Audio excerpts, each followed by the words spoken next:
birinchi bemorlardagi klinik belgilarni hisobga olishimiz kerak. Ko'krak qafasida og'riq, nafas qisishi, sovuq ter bosishi va umumiy holsizlik. Ikkinchi o'rinda qiladigan narsamiz, demak, bu EKG tekshiruvi hisoblanadi. EKG tekshiruvida biz demak ikkita narsani ko'rar ekanmiz. Birinchisi bu ST segment elevatsiyasi, ikkinchisi yoki manfiy tetishcha yoki ST segment depressiyasi. Shunga ko'ra, ya'ni EKG belgilariga ko'ra o'tkir koronar sindrom ikkita turga bo'linadi. Ya'ni ST segment elevatsiyasi, ya'ni ko'tarilishi bilan va ST segment elevatsiyasi emas, ya'ni elevatsiyasiz. Bu manfiy tetishcha yoki ST segment depressiyasi ko'rinishida bo'ladi. Mana ST segment depressiyasi va manfiy tetishcha. Elevatsiya bo'lganda bu yuqoriga ko'tariladi.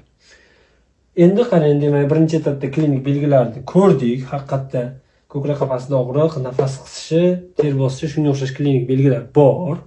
EKG qilganimizda ST segment elevatsiyasi yoki depressiya yoki manfiy tetishcha chiqdi.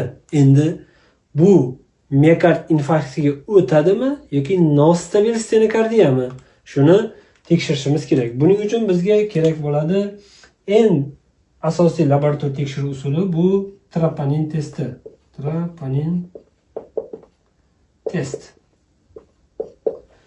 Agar biz ushbu bemorda troponin testini o'tkazadigan bo'lsak, agar bemorda troponin testi musbat chiqsa, demak bu miokard infarkti.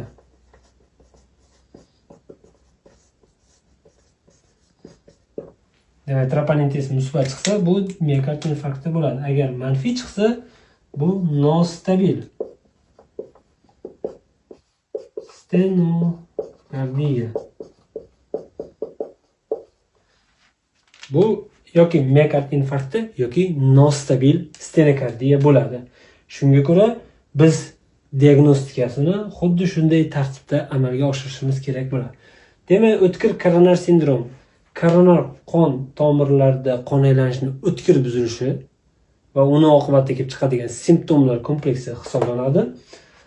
Va buni asosiy klinik belgilari ko'krak qafasida og'riq, nafas qisishi yoki hansirash, sovuq ter bosishi, umumiy holsizlik. Bundan tashqari qo'shimcha belgilar ham bor. Asosiylari shular.